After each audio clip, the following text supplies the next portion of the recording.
菜经过烘干机依序处理，都是要做成豆腐乳的原料。郭全美监督工作人员仔细装瓶，丝毫不马虎。你小时候吃的口味就这样？我从开始吃就是这个味道。从妈妈手上接下的口味已经好几十年。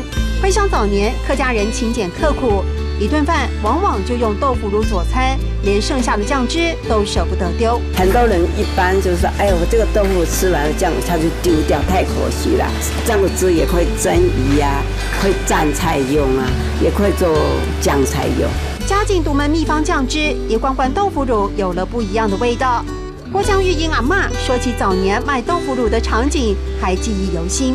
以前不是这样哦，以前要到外面晒哦，下雨一来，大家就跑啊，来买的人要拿那个盘子来啊，糖水面大缸这样算1块多少钱这样子。老式豆腐乳如今换上精美包装，新的行销手法打响名号。阿嬷却还每天孜孜不倦研发新口味。要让客家老酱菜也能跟得上时代。这是传统的口味，客家话怎么说？可不可以教观众朋友？也是传统的口味，也是传统的口味，也是传统的口味，也是传统的口味。